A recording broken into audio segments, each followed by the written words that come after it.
Hi, இன்னைக்கு நம்ம biochemistry bits reasoning out question சீரீஸ்ல எபிசோட் 13. இந்த கொஸ்டின் ப்ரீவியஸ் எம்ஜிஆர் யூனிவர்சிட்டி எக்ஸாம்ல கேட்டிருந்தது. Antibiotics can inhibit bacterial protein synthesis explain. So இது எக்ஸாக்ட் ரீசன் அவுட் கொஸ்டினா இல்லை, பட் ஸ்டில் இது ரீசன் அவுட் கொஸ்டின் செக்ஷன்ல கேட்டிருந்தாங்க. ஸோ அதோட ஆன்சர் நம்ம இந்த வீடியோல பார்க்கலாம்.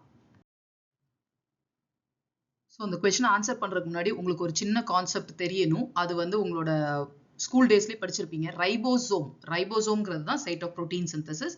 அதோட ஸ்ட்ரக்சர் அண்ட் காம்போசிஷன் பாக்டீரியால எப்படி இருக்கும், ஹியூமன்ஸ்ல எப்படி இருக்கும்னு பார்த்துருவோம். ஸோ பாக்டீரியால 70S சொல்லுவோம், ஹியூமன்ல அது 80S. 70Sல 2 சப் யூனிட்ஸா பிரியும். 30S ஸ்மாலும் 50S லார்ஜும். ஆட் பண்ணா அந்த நம்பர் வராது. ஸோ அதை தெரிஞ்சுக்கோங்க. அதான் ரைபோசோமோட ஸ்ட்ரக்சர். ஹியூமன் ரைபோசோம் 80Sல 40 and 60S தான் இருக்கும். ஸோ இந்த 30Sல 16S rRNA இருக்கும், கொஞ்சம் ரைபோசோமல் ப்ரோட்டீன்ஸ் இருக்கும். அப்புறம் இந்த ஹியூமன்ல 40Sல 18S இருக்கும், அது கூட கொஞ்சம் ப்ரோட்டீன்ஸ் இருக்கும். அதே 50S பாக்டீரியால 23S 5S rRNA இந்த மாதிரி நிறைய டிஃப்ரெண்ட் சப் யூனிட்ஸ் இருக்கும்.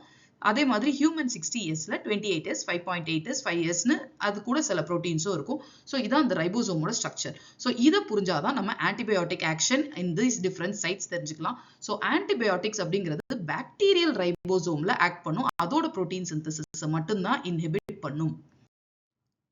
ஸோ ஆன்டிபயோட்டிக்ஸ் வந்து பாக்டீரியாவோட ரைபோசோம்ஸ்ல ஆக்ட் பண்ணும் அப்படின்னு தெரிஞ்சுட்டோம், ஹியூமன் ரைபோசோம்ஸ்ல ஆக்ட் பண்ணாது. ஒரு ஃபர்ஸ்ட் இயர் MBBS லெவல்ல டிரான்ஸ்லேஷன் அப்படிங்கறத மாலிகுலர் பயாலஜில படிச்சதுக்கு அப்புறம் உங்களுக்கு இந்த கொஸ்டின் கேட்டிருப்பாங்க. இதுல மோஸ்ட் இம்பார்ட்டண்டா 4 ஆன்டிபயோட்டிக்ஸ் தான் உங்கள்ட்ட மெயினா எக்ஸ்பெக்ட் பண்ணுவாங்க. ஏன்னா மீதி ஆன்டிபயோட்டிக்ஸ் எல்லாம் நீங்க செகண்ட் இயர் ஃபார்மகாலஜில படிப்பீங்க. ஸோ இந்த 4 ஆன்டிபயோட்டிக்ஸை நல்லா தெரிஞ்சுக்கோங்க. 30S சப்யூனிட்ஸ்ல ஆக்ட் பண்றது 2, 50Sல ஆக்ட் பண்றது 2. 30Sல ஆக்ட் பண்றது டெட்ராசைக்ளின் ஸ்ட்ரெப்டோமைசின், 50Sல ஆக்ட் பண்றது குளோராம்பெனிகால் எரித்ரோமைசின்.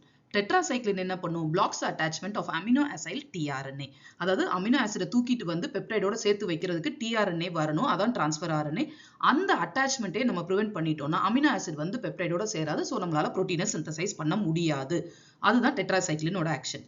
ஸ்ட்ரெப்டோமைசின் அப்படின்னு பாத்தீங்கன்னா இதுவும் டிரான்ஸ்லேஷன் இன்ஹிபிட் பண்ணும். ஆனா என்ன பண்ணும்னா ஒரு ஜெனடிக் கோடை மாத்தி வாசிச்சிரும், மிஸ் ரீடிங் பண்ணிரும். ஸோ அந்த ஜெனடிக் கோடுக்கு ஏற்ற அமினோ ஆசிடை தூக்கிட்டு வரணும்.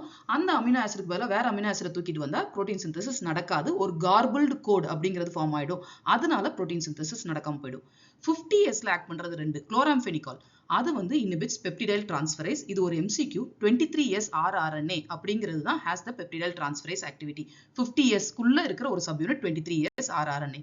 எரித்ரோமைசின் அப்படிங்கிறது ஒரு முக்கியமான ஸ்டெப் இன் டிரான்ஸ்லேஷனை ப்ரிவென்ட் பண்ணும், அதாவது டிரான்ஸ்லோகேஷன் அப்படிங்கிற ஸ்டெப்பை ப்ரிவென்ட் பண்ணும்.